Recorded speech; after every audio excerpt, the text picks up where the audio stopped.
Our goals for this lesson are to learn about the golden age of ancient Greece.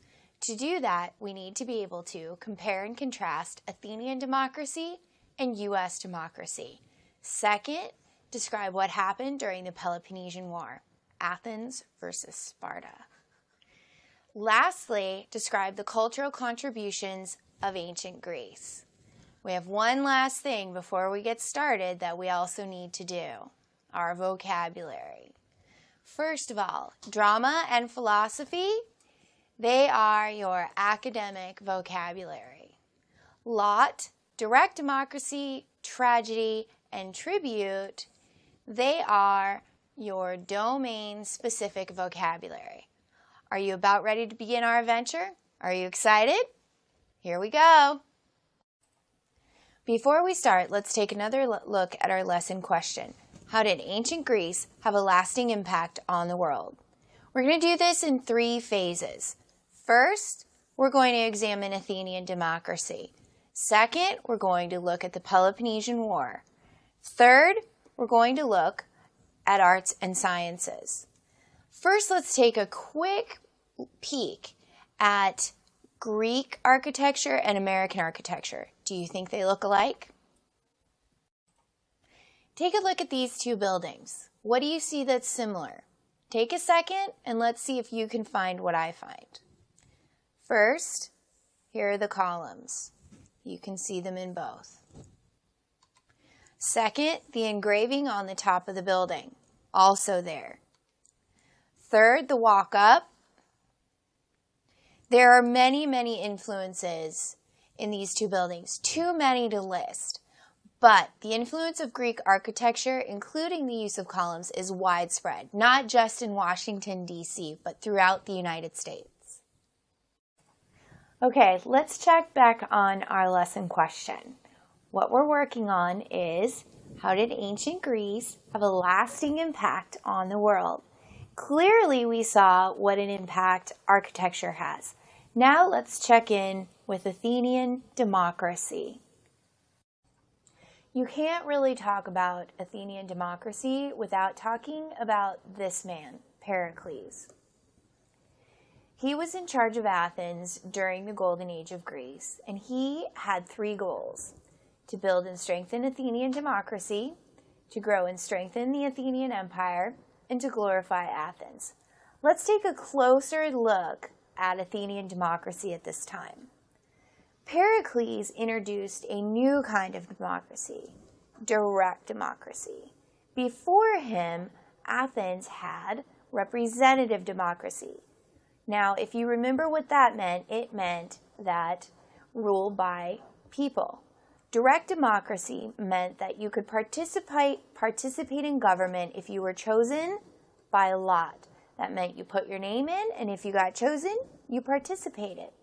He also increased the number of paid officials. Now I want to remind you, still, only male citizens could vote. Let's take a look at something Pericles wrote. This is his funeral oration. Now, you need to know, this is a primary source document. A primary source document means it was written by the person who said it or by someone who heard him say it. Not years after, nothing like that. Now, I'm going to read you the document, and I want you to keep an eye out for anything that looks familiar to be in our American founding documents. It is true that we are called a democracy because power is in the hands of the many and not the few. Everyone is equal before the law. When a citizen is in any way distinguished, he is chosen for public service, not as a matter of privilege, but as a reward for his abilities. Neither is poverty an obstacle. A man may benefit his country, whatever his social class. Now I have a question for you. What does the first sentence say about who has power? What does the second sentence say about the law and about class? Everyone is equal. Law and class, where is it? It's a reward for abilities, and you can benefit your country, whatever your social class. So, what we can take from this is that ability, not class, should determine your right to serve. Let's compare Athenian democracy to U.S. democracy. Now, when you want to compare and contrast things, a really good way to do it is create a chart like the one you see here. It helps you organize your ideas and get everything in one place. Okay, so here we have a direct democracy versus a representative democracy. Slightly different. In Athens, free male Athenians can vote. In the United States, citizens over the age of 18, including women. In Athens, you have a 3-piece legislature. In the United States, you also have 3 pieces. They are different slightly, but 3 pieces nonetheless. In Athens, leaders are chosen by lot. In the United States, leaders are elected. Kind of the same. I think we might be ready to revisit our lesson question. Okay, here we are again at our lesson question. How did ancient Greece have a lasting impact on the world? We looked at Athenian democracy. We looked at specifically the similarities and differences between Athens and the United States. Now we're going to move on to the Peloponnesian War. Now, I want you to think about a couple things before we move on. The Athenian Empire has grown. They've become very powerful. Do you think the other city-states are going to like that? Well, I'm not sure. Let's find out. After the end of the Persian Wars, the Delian League was founded.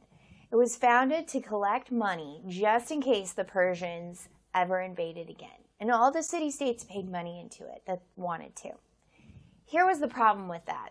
A few years after the Delian League was formed, Athens took it over.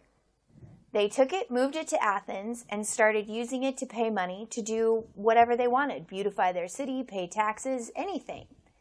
This angered many city-states.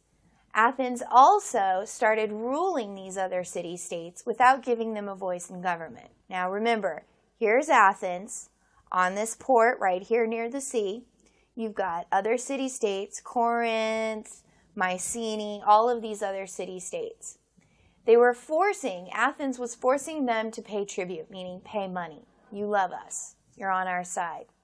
They're also using their military to enforce obedience. Now, meanwhile, Sparta, they are still upset at the loss of their king, Leonidas, from the Persian Wars. He was their hero. Now, when you put all this together, what do you get? A Peloponnesian War. Cities in the Delian League revolted against Athens. Sparta was threatened by Athens' growing power, and boom, the Peloponnesian War. All right, so the Peloponnesian War broke out. Now, the first thing you need to know, and everybody always wants to know, why is it called the Peloponnesian War? Why not the Sparta-Athens War? Well, here's why. Do you see this area on the map? This is called the Peloponnesus. It's just this area of land between the two city-states. Think of it kind of like a desert or a savanna, just an area that you can go, you can fight, you can do whatever you want.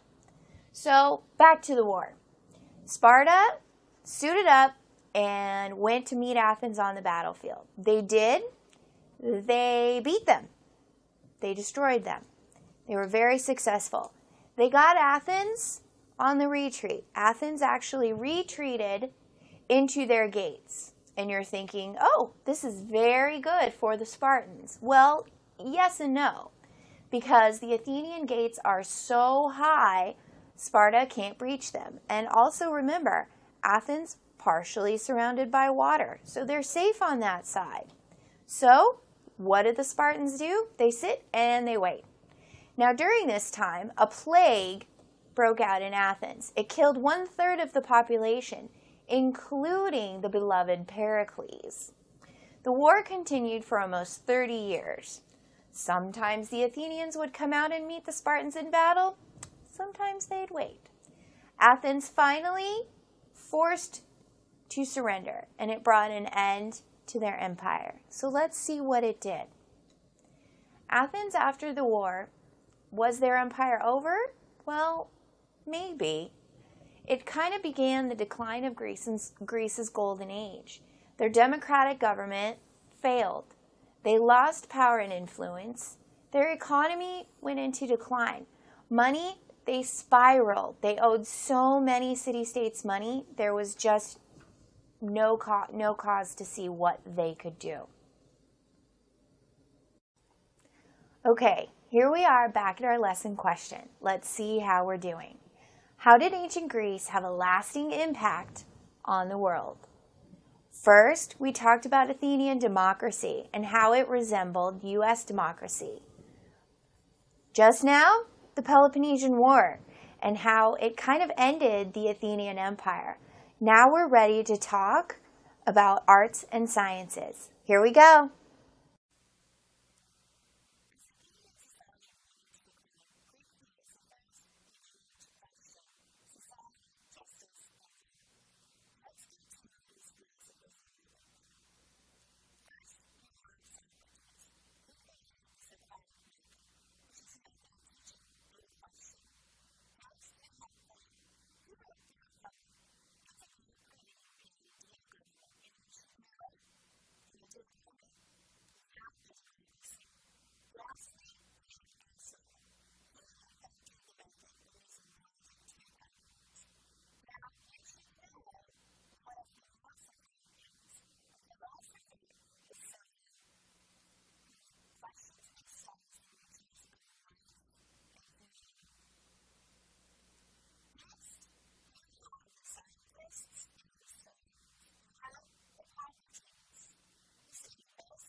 And one simply can't talk about the Greeks without talking about theater. The Greeks invented drama and built some of the first theaters, just like the one you see here. This is the theater to Dionysus in Athens, and it's actually just below the Parthenon. Now, as you can see, it's got a round stage. Here are the folks. Interesting fact, men and women can't sit together. And these theaters can be found all around the Greek city-states, Epidaurus, Athens, Delphi, on and on. Now, they invented drama, and you should know some of the drama included comedies, amusing stories, they had happy endings, tragedies, which are serious stories about human emotions, often with sad or tragic heroes. Another big piece of Greek everyday life is sculpture. In the classical age, Greek sculpture was characterized by what you can see here. This is a sculpture of Athena, and I can tell that because of her helmet. The sculpture is characterized by ideal, lifelike bodies, calmness or little emotion, and you should know we're going to revisit this idea in a few hundred to 1,000 years. Here we have a timeline. Now, these are great to keep things in perspective. I want to show you a couple of things that were going on that we've discussed. First and foremost, Pericles. Pericles was born 495 BCE. We've also got Herodotus. We just learned about him. He wrote his Histories, the foremost book on, you guessed it, Greek history. The Peloponnesian War and the birth of Aristotle. But guess what? Also, at that time, you have Rome and Alexander becoming king. Never forget that when you're studying history, other things are going on all around the world.